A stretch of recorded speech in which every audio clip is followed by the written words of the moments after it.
Bakunawa and the Seven Moons. Long ago, a small and beautiful group of islands sat in the middle of a vast ocean. Every night, they were bathed in the enchanting light of 7 brilliant moons that hung in a giant arc across the sky. From smallest to largest, the moons shone in all the colors of the rainbow. But when their light spilled together over the islands, everything took on a silver-white glow. And under this peaceful light, the islanders slept soundly in their beds. Far below, at the bottom of the ocean, there lived a lonely creature named Bakunawa. She was a gentle dragon with a long snake-like body, thick scales, drooping whiskers, and a regal crown of spikes on top of her head. Being a dragon can be hard. People are easily frightened by giant, scaly sea creatures. It's also difficult to make friends when an accidental sneeze can singe off a pair of eyebrows. So Bakunawa mostly tried to stay hidden on the seabed, keeping herself to herself. She rarely visited the surface, but when she did, moonlit water poured from her whiskers, scales, and tail, and dripped back into the sea. Her spiky head and powerful jaws terrified the few sailors who ever saw her splashing around.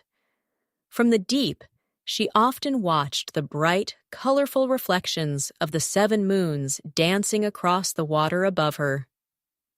"How beautiful they are," she thought. Bakunawa decided to collect the pretty lights. She would gather them up and keep them warm and safe inside her magical belly.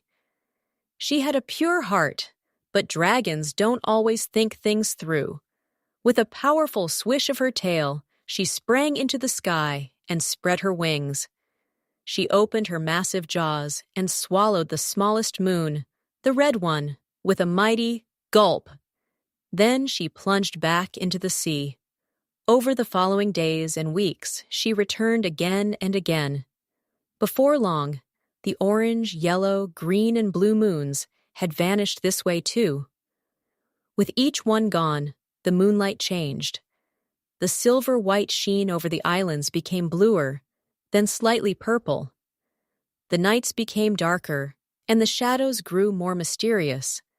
But deep below the waves, Bakunawa's belly became brighter with every moon she swallowed, striped with more and more colors. With just 2 moons left, the night had turned a deeper, eerie purple. Strange things began to happen. Without the light of the 7 moons together, even owls and moths struggled to see. The tides changed too. The sea rolled back too far, leaving the fishermen's boats stranded on dry land. At high tide, seawater flooded miles inland, leaving villages and farms swimming in salty water. A young girl named Tala stood on a high, rocky cliff watching the chaos below. She was a keen sky-gazer and the finest bamboo drummer on her island. She'd been tracking the disappearing moons and the changing colors since Bakunawa started her little collection. Tala peered across the ocean and saw the massive, rainbow-bellied dragon resting on a rock. Every child had grown up hearing fishermen's tales of a terrifying evil dragon. But from a distance, Bakunawa did not look scary or wicked at all. She was like a child admiring a collection of marbles as she looked at the colors in her belly. Before long, Bakunawa returned to the sky and swallowed the 6th moon. Then, only the violet moon remained. The islanders were very anxious. They gathered on the beach, terrified of the darkness that was coming. Some grabbed their spears and called for everyone to fight the giant beast to take their moons back. Tala stepped forward, her bamboo drum slung over her shoulder. She knew fighting a dragon was foolish. She thought about the gentle, childlike look in Bakunawa's eyes and had an idea. She struck a sharp rat-tat-tat on her drum to catch everyone's attention. "Bring your drums, your pots, and your gongs," Tala urged them. "Bring every musical instrument you can find. We must make a distraction so spectacular that Bakunawa cannot ignore us.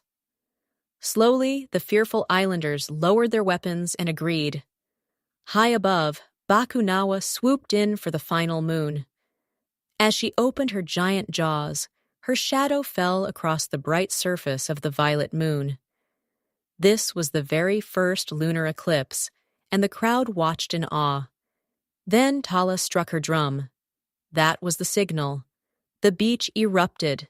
People banged iron pots, smashed gongs, clattered bamboo sticks, and played their musical instruments. Golden sound waves rippled out from the crowd and into the sky. It was a wild and deafening explosion of noise. The islanders' fears melted away as their spirits soared. They started singing and making up chants about the dragon. One person led the way, then everyone else joined in. "Leave our moon alone! Leave our moon alone, Bakunawa! Bakunawa! Leave our moon alone!" The children banged wooden spoons against iron kettles and cooking pans, giggling as they sang, 6-0 to Bakunawa! 6-0 to Bakunawa! You've had your fun, but now you're done. 6-0 to Bakunawa! The drumming and music shook the air, tickling Bakunawa's scales and whiskers. The more they played, the more everything shook. The more everything shook, the more it tickled Bakunawa. Eventually, she let out a huge laugh and a massive sneeze. The 7 colored moons tumbled out of Bakunawa's mouth. They shot back into the sky where they belonged. But as they flew through the air, they swirled and collided into one enormous silver-white orb. The 7 smaller moons were gone, and the one great moon that we all know today was born. Bakunawa looked down and saw the crowd of cheering people on the beach. She could see Tala leading them, and the joy they all shared at getting their moons back. Slowly and carefully, Bakunawa descended from the clouds. She lowered her great spiked head and rested her chin on the warm sand in front of Tala. The crowd fell silent as Tala slowly bowed. Bakunawa closed her eyes and gave a long, rumbling sigh. As Tala reached up and stroked the side of her face, the dragon seemed to understand that she was forgiven. Tala smiled and placed a small, shining violet lantern in front of the dragon. Bakunawa lifted her head and let out a trumpeting roar, sending a great burst of flames blazing into the night sky. One by one, the islanders floated their colorful lanterns on the sea, then picked up their instruments and started to play. There were beautiful reflections in the waves, just like the ones the 7 smaller moons had made before. People danced and ate and drank until the early hours of the morning. Ever since that magical night, the world has shared a single silver-white moon. And once a year, sometimes more if she feels like it, Bakunawa arranges a special reunion. She flies up and takes a pretend bite out of the moon, causing a lunar eclipse. Down below, the people see it and know to start their celebrations. They arrange a grand, joyful procession to the beach. They wear their brightest and most colorful clothes, light hundreds of rainbow lanterns, prepare fine food, and beat their drums with thunderous delight. The lanterns bob on the waves, lighting the sea around the dragon's dark silhouette as she dances among them. The festival of the lunar eclipse is a message of friendship from the islanders to Bakunawa and the moon, and a wonderful excuse to have some fun.